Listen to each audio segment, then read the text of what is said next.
Hello everybody, I'm Meet Bagdev, a program manager on the SQL Server team. In this video, I'm going to cover what you can do with SQL Server and Python. First, we'll go over the connectors available for Python and then talk about what's new.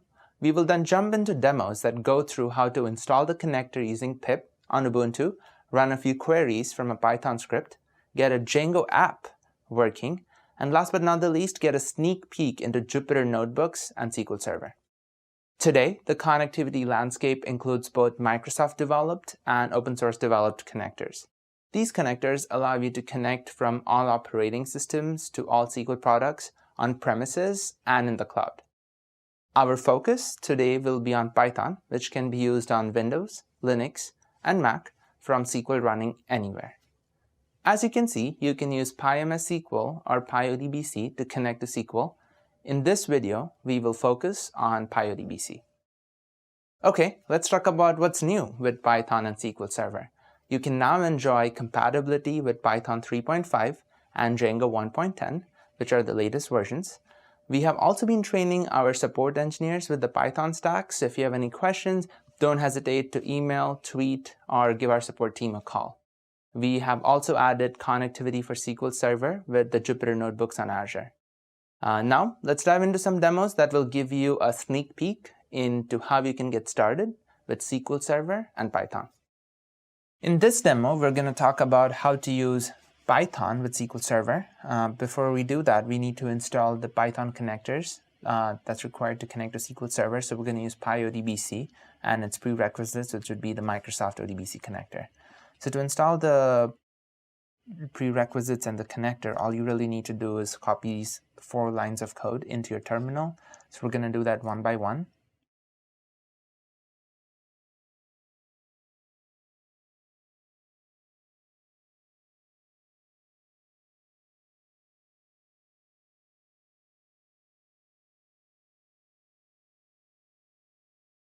All right, so it's requesting the keys right now. Then let's run a quick update.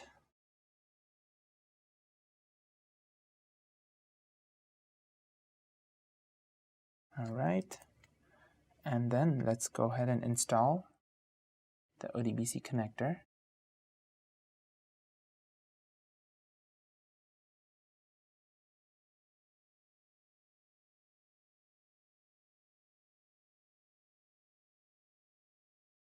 All right, so the ODBC connector was installed. Next, let's go ahead and install PyODBC.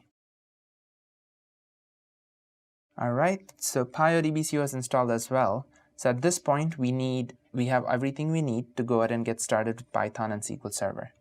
So the first thing we're going to do is we're going to try connecting to SQL Server using a very simple script. All the script is going to do, it's going to query the version and the OS on which you're running your SQL Server.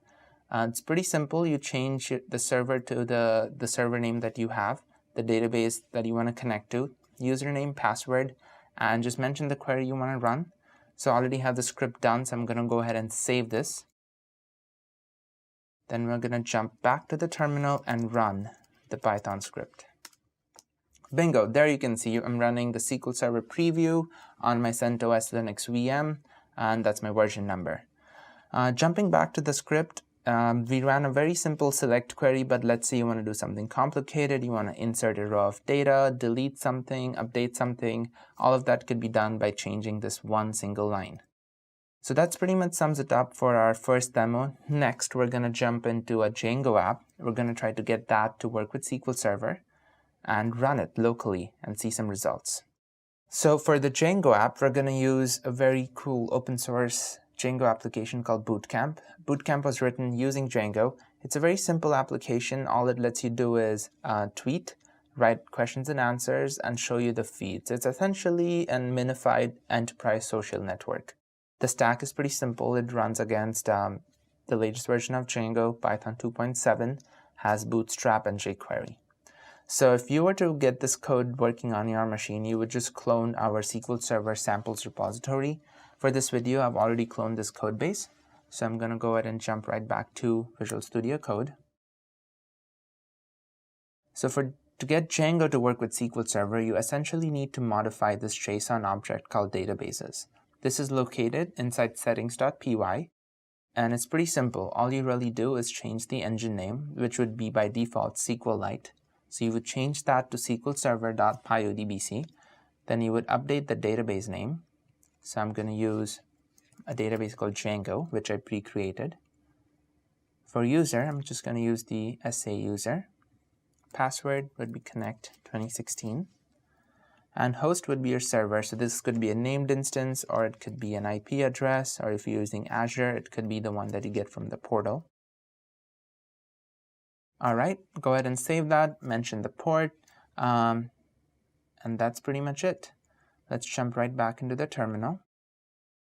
So I'm currently in the SQL Server samples folder that I'd cloned inside the Django folder. All you really need to do at this point is run a migration.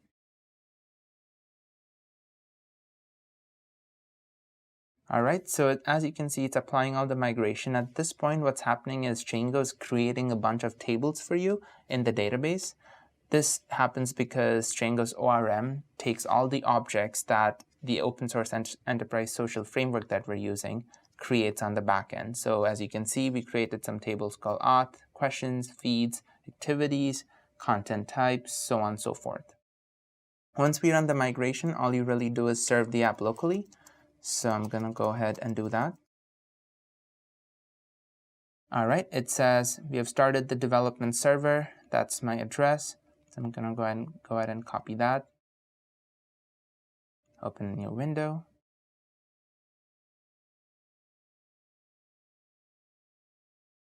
Bingo. So Bootcamp, that's the app we wanted to run.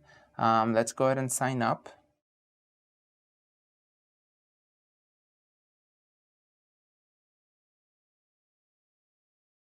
All right, so I just created an account for myself and seems like I'm in. So it shows me in the feed that Meet has just joined the network. I can post a question, write some articles, so on and so forth. So let's just say I want to go ahead and write a question.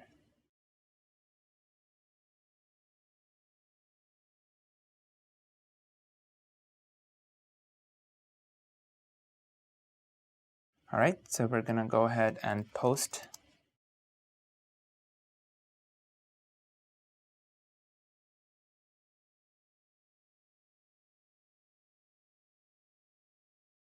All right, beautiful. So as you can see, we've posted our very first question on this social network platform. Now let's go ahead and jump back to our favorite tool, SSMS, and see if any of this data actually got stored. So as you can see, we have our Django database here. So I'm going to go ahead and expand that. So let's see if our user is stored here. So let's see, right click. There you go. As you can see, Meet be the user that we just created with the timestamp. The email is active, so on and so forth. Let's see if our question that we just asked is also in the database. All right, what's the weather like today, good or bad? That's the question we just asked, and that is also in the database. So that pretty much wraps up the Django tutorial. One of the interesting things to keep in mind is the adapter that's being used. So I'll spend some time talking about that right now. So if you open up the Django folder again and go to the requirements.txt file, you will see all the prerequisites of the Django application. So of course, it requires Django, a few other packages, and the most interesting one, Django PyODBC Azure. So this is the adapter that allows Django to talk to SQL Server. So in your requirements file, just throw this in there, modify the settings.py's database's JSON object, and you are pretty much all set. That wraps up our Django demo. Next, we're going to talk about Jupyter Notebooks. We're going to try to see how you can use SQL Server out of the box from the browser using the Jupyter Notebooks that you have on Azure today. To get started with Jupyter Notebooks and SQL Server, all you need is a web browser and an active Azure subscription. So let's go ahead and open up a web browser. I'm using Firefox. All right, so let's go to notebooks.azure.com/library. Go ahead and hit enter. All right, it's going to make me sign in. All right, so it tells me I have 2 notebooks. Let's just go ahead and create a new one and call it Connect 2016. So it'll probably take a second or two to connect. Once it's done, go ahead and click on it. You shouldn't have any notebooks in there by default, so let's go ahead and create one using Jupyter. So Jupyter is pretty simple. You go ahead and click on New, and I'm going to select Python 2 for my notebook. At this point, Jupyter knows that you're trying to create a new notebook. It takes a few seconds. It should be running. The way you can confirm that it's running is if you see this thing called in with square brackets, that's pretty much a sign that your notebook was instantiated and you're good to go. At this point, you can put your Python code here and it will run on the server, and you can do all kinds of cool stuff with it. So let's say you want to do some machine learning or data analytics. You can do all of that by connecting to your SQL Server. So for simplicity, I have a very small script. I'm going to go ahead and copy that and paste it. So as you can see, it's going to import the PyODBC module. You mention your server name, so I'm going to use an Azure SQL database here. It's called SampleDB. That's my username and password. Once your script that you want to run on Jupyter server is ready, just go ahead and press Shift-Enter from your keyboard. There you go. So it tells you were able to connect. We wanted to see the version, so that's what we're seeing right now. This query could be anything. You can do all kinds of complicated joins and try to get some meaningful answers. All of this will run on Jupyter, and PyODBC, the module required to connect to SQL Server from Jupyter, is already on the system, so you don't need to do any extra setup here. I hope you enjoyed the demos we went through today. Please check out our Python connectors on GitHub. Also check out some of the new documentation for how to get started with different programming languages on Linux, Mac, and Windows. Connect with us on Twitter. Our Twitter handles are in the slide deck. And if you have any questions regarding what we saw today, please email me at meetb@microsoft.com or tweet at meet_Bagdev. Thanks for watching.